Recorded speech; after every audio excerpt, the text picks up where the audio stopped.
Syria में जो भारतीय नागरिक मौजूद है उनकी जान कैसे बचाएगा भारत सरकार। आखिर सीरिया के अंदर किसने लड़ाई स्टार्ट कर दी है। सीरिया के चारों तरफ जितने भी कंट्री है उन्होंने अपने बॉर्डर को बंद क्यों कर दिया।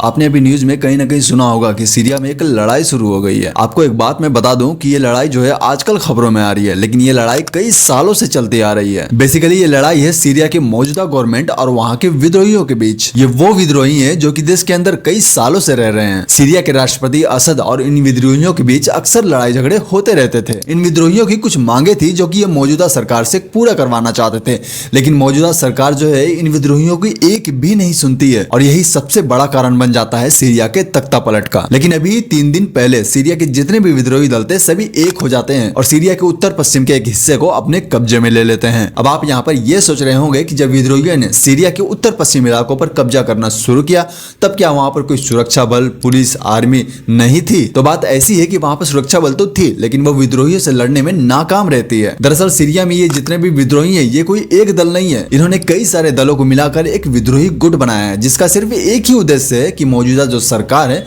उसका तख्ता पलट करना, और ये अपने बनाए हुए प्लान में कामयाब भी होते दिख रहे हैं। और सीरिया में ये जितने भी विद्रोही दल है वहां के उत्तर पश्चिम इलाकों पर कब्जा करने के बाद सीरिया की राजधानी दमिश्क की ओर आगे बढ़ते जा रहे हैं। और आप यहाँ पर जरा सोचो कि अगर ऐसा हो जाता है कि वहां के जितने भी विद्रोही है वो सीरिया के राजधानी में घुस जाते हैं तो फिर वहां की तख्ता पलट होने में कोई नहीं रोक सकता। हालांकि वहां की मौजूदा सरकार ने साफ इनकार कर दिया है कि सीरिया की राजधानी दमिश्क पर कोई विद्रोह दल घुसा भी है। वहां की सरकार ने न्यूज के जरिए ये बताया कि सीरिया की राजधानी दमिश्क में इतनी आसानी से कोई अंदर नहीं आ सकता क्योंकि चारों तरफ वहां पर आर्मी तैनात है जो कि शहर की सुरक्षा कर रही है। लेकिन तुरंत इसके बाद वहां की न्यूज एजेंसी एएफपी के जरिए वहां के विद्रोहियों के कमांडर हसन अब्दुल्ला गनी कहते हैं कि हमने सीरिया की राजधानी को चारों तरफ से घेरना शुरू कर दिया है और जल्दी हम सीरिया के राजधानी के अंदर घुस जाएंगे। अब इसके बाद न्यूज में एक बात चर्चा में आने लगी कि वहां के जो राष्ट्रपति है अल असद वो देश छोड़कर जाने वाले हैं। फिर सीरिया के रक्षा मंत्रालय ने इस न्यूज में सफाई देते हुए कहा कि अल असद ने दमिश्क नहीं छोड़ा है और वे देश छोड़कर कहीं नहीं जाने वाले, हम सभी यहीं पर रहेंगे और विद्रोहियों का डटकर सामना करेंगे। अब यहाँ पर बात आती है सीरिया में मौजूद भारतीय नागरिकों की जो कि सीरिया में रहते हैं। उन सभी नागरिकों के लिए भारत सरकार ने एक सत्र जारी करते हुए बताया है सीरिया में जितने भी नागरिक रह रहे हैं सभी नागरिकों से अनुरोध है